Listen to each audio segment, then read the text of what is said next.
The rich look fearless. They quit stable jobs, start companies, back strange ideas, walk away from sure things, and from the outside it looks like courage, like some gene for boldness you were simply born without. It isn't. What looks like nerve is almost always a structure, one they built quietly before anyone was watching. They aren't braver than you. They're better protected than you. And once you can see the thing that's protecting them, the fearlessness stops looking like a personality trait and starts looking like something you can build on purpose. Let me show you what's underneath it. Here's where we're going. Today's rule is the one that makes every other rule in this series usable, because it's the one that finally lets you take a swing. We'll open the rulebook to it, then walk 6 line items. 1. The safety net isn't really about safety. It's permission to take smart risk. 2. Why the middle class literally cannot afford to bet, so they play scared without ever knowing it. 3. Redundancy. Building more than one stream of income so no single failure can end you. 4. Failing in private, in small, survivable pieces, instead of one dramatic all-or-nothing swing. 5. The honest catch. A net is not a license to gamble. And 6. How repeated safe attempts quietly compound into a near certainty. Then the average person version you can start this month. Let's open the book. So let's open the rule book to this page. The rule the wealthy treat as obvious reads like this. Never take a risk that can end you, and never let a single failure be final. That's it. Not be bold, not bet big. Protect the downside first, and only then go looking for the upside. The middle class was handed the opposite instinct. Protect what you have by never risking any of it, which sounds responsible and quietly guarantees you stay exactly where you are. Same word, risk, 2 completely different relationships with it. One rulebook says avoid it at all costs. The other says survive it first, then use it. Picture a tightrope walker, high up, no net, one slip is death. So every step is terrified, tiny, frozen. Now string a net underneath. Same wire, same height, same walker, but watch what changes. She tries the harder move. She recovers from a wobble instead of dying from it. She performs. The net didn't make her reckless. It made her free. That net, in money terms, is 3 to 6 months of expenses sitting in cash. Boring, unglamorous, doing nothing. And it is the single most behavior-changing dollar amount in personal finance, because it doesn't just protect you. It quietly changes how you move. That's the whole rule in one image. The rich aren't performing without fear. They're performing over a net you were never told to string. Hold that picture, because everything else today hangs from it. Line item 1. The safety net isn't really about safety. It's permission. Here's the reframe almost nobody makes. When people hear emergency fund, they picture defense, a cushion for when the car dies or the job disappears. True and worth having on its own. But that's the small half of what the net does. The big half is what it does to your behavior when nothing has gone wrong at all. A person with 6 months of expenses in the bank makes different decisions than the exact same person with 0. Not because their situation is different on paper today, but because the floor beneath them is. With a net, you can ask for the raise and mean it because being told no isn't a catastrophe. You can leave the job that's going nowhere because a gap between paychecks is survivable instead of fatal. You can take the lower-paying role with the huge upside, start the side thing, say no to the bad client, wait for the better offer instead of grabbing the first one out of fear.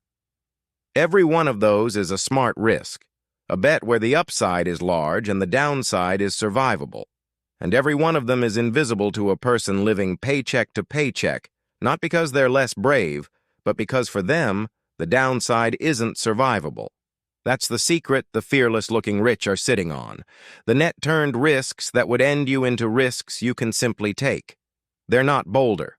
They built the floor first, and the floor is what let them be bold. Same paycheck, different instructions, line item 2. Now the flip side, and this one isn't a criticism, it's a trap with a lock on it. The middle class doesn't avoid risk because they're timid. They avoid it because, for them, one bad outcome doesn't sting. It wipes them out. When you have nothing between you and zero, every decision quietly becomes a survival decision. The job you hate? You can't leave it, because there's no cushion to land in. The idea you believe in? You can't chase it because if it takes 6 months to work, you're already underwater by month 2. The negotiation? You take the first offer because you can't afford to walk away from anything. Look at what's actually happening here. The person with the least is forced to play the most defensively, which keeps them exactly where they are, which keeps them unable to build a net, which keeps them playing scared. It's a loop, and it feeds itself. And here's the cruel part. Playing scared looks, from the inside, like being responsible. Never risking anything feels like the safe choice. But standing perfectly still on the tightrope isn't safe. It's just a slower way of never getting across. The rich aren't taking wild swings the middle class is too sensible to take. They're taking swings the middle class literally cannot afford to take yet. And the whole game is getting yourself to the point where you can afford to. That point has a name. It's the net. Build it, and the loop that forces you to play scared finally breaks. Nobody handed you that instruction, but it was always supposed to be the first move. Line item 3. Redundancy. The boring engineering word that quietly runs rich people's lives. Ask an engineer why a bridge doesn't fall when one cable snaps, and they'll say the same thing every time. Redundancy. Nothing critical is allowed to have a single point of failure. Wealthy families run their money the exact same way, and most of us run ours the exact opposite way. Here's the average setup. One job, one paycheck, one source of everything. Rent, food, insurance, the whole life balanced on a single thread. And if that thread snaps, a layoff, an injury, an industry that dries up, everything falls at once, because everything hung from the same nail. Now here's how the other rulebook does it. Not one income, several. The salary, yes, but also a dividend that pays whether or not you show up, a rental that bills someone else every month, a small side business, a bit of interest, a royalty. None of them has to be huge. The point isn't that any single stream replaces the job. The point is that no single failure is fatal anymore. Lose one leg of a 4-legged table and it still stands. Lose the one leg of a stool and you're on the floor. This is exactly the ground the passive income ladder episode walks in detail, building those streams deliberately, one rung at a time, so I won't rebuild it here. Just hold the principle. The rich don't feel secure because they earn more. Plenty of high earners have one fragile paycheck and no floor. They feel secure because their income has backups. And a person with backups can take a risk on any one stream because the others are still holding the bridge up while they do. You don't have to build all of that this year. You just have to stop pretending one thread is safe simply because it hasn't snapped yet. The second stream, however small, is the day the single point of failure disappears. Line item 4. This is the one the whole episode is named for. They fail in private, then try again. The myth of how the rich win is the hero swing, one bold, enormous, all-or-nothing bet that either makes them or breaks them, decided in a single dramatic moment. That story is almost entirely fiction, and believing it will hurt you. Because the real pattern is the opposite. It's a long, quiet series of small bets, most of them too small for anyone to notice, and most of them failures. A test that flops. A side project that goes nowhere, a pitch that gets a no, a small investment that doesn't work out. Each one is deliberately sized so that when it fails, and most of them do, it costs a little and ends nothing. You lose the bet, not the game. And because each failure is small and survivable, you're still standing to take the next one, and the one after that. That's what failing in private really means. Not hiding your failures out of shame, but keeping each one small enough that it never becomes public, because it never becomes catastrophic. The middle-class version, forced by having no net, is the reverse. You can only afford to make one move, so it has to be the right one, so you either never move at all or you bet everything on a single throw. One swing, no room to be wrong, but nobody gets it right on the first try. The people who look like they did just failed quietly, cheaply, and repeatedly first, on a foundation solid enough to absorb it, until one of the small bets finally caught. The net is what turns a failure into a lesson instead of an ending. Line item 5. And this is the honest catch, because I don't want you walking away with the wrong lesson.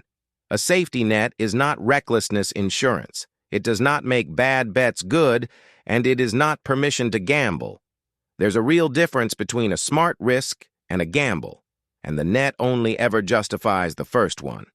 A smart risk has an upside far bigger than its downside, a downside you can actually survive, and some genuine reason to think it'll work. Skill, information, effort, an edge of some kind. A gamble has none of that. The downside can ruin you, the odds are against you, and the outcome is pure chance. Putting a net under a gamble doesn't make it wise. It just means you can afford to lose, which is not the same thing as being likely to win. The wealthy are not throwing their savings at lottery tickets and coin flips because they've got a cushion. It's the exact opposite. The whole reason they can take real risks is that they refuse to take stupid ones. They protect the downside first. That's the net. And only then hunt for asymmetric upside, where the math is actually in their favor. Blow the net on a reckless bet, and you've simply removed the very thing that let you be bold in the first place. Now you're the tightrope walker who cut down her own net. So hear the rule precisely. It's not, you have a net, so swing wildly. It's, build a foundation, then take intelligent, survivable risks on top of it. The net makes smart risk possible. It never makes dumb risk smart. Keep those two apart, and this whole rule works for you. Confuse them, and it's the fastest way to lose everything you built. Line item 6, and this is where it all pays off. The compounding of attempts. We usually talk about compounding with money, interest earning interest, a snowball rolling downhill. But there's a second kind of compounding almost nobody names, and it might matter even more. The compounding of attempts. Here's the simple, almost unfair math of it. Say any single smart bet has a modest chance of working. 1 in 5, 1 in 10, whatever it is. Take that bet once, and the odds are you fail. The story ends there. But take a similar bet 10 times, 20 times, over years. Each one small enough that failing costs you little and ends nothing, and the chance that at least one of them lands climbs and climbs until it's nearly certain. You didn't get more talented between attempt 1 and attempt 20. You just got more attempts, and attempts are the raw material of luck. This is the quiet engine under every overnight success. What you didn't see were the 19 small, private, survivable failures that came before the one that worked. The net is what buys you those attempts. Without it, you get one swing, maybe two, and then a single miss takes you out of the game entirely. So your real odds of ever hitting are tiny, no matter how good you are. With it, you get to keep swinging, and swinging is the whole secret. More safe attempts equals more chances to catch a big one, and enough chances turns a long shot into a near sure thing. The person who can afford to fail 11 times will, on average, beat the more talented person who can only afford to fail once. That's not luck. That's the net doing the math for you in the background. Talent decides whether any one swing connects. The net decides how many swings you get to take. And over a whole life, the number of swings quietly beats the quality of any single one. So here's the average person version. What you actually do with this, starting this month, on a normal paycheck. Step 1, and it comes before everything else, build the net. Not 6 months yet. Start with $1,000 in a separate account you don't touch. That single grand is the difference between a flat tire being a shrug and a flat tire being a new credit card balance that drags you backward. Then keep going, quietly, until you've got 3 to 6 months of real expenses parked in cash, boring and safe, and doing nothing but changing how you move.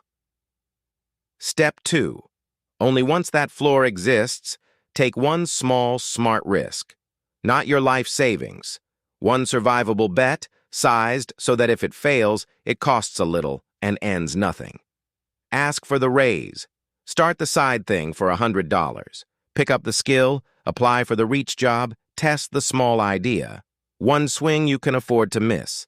Step 3, if it doesn't work, and it might not, notice that you are still completely fine.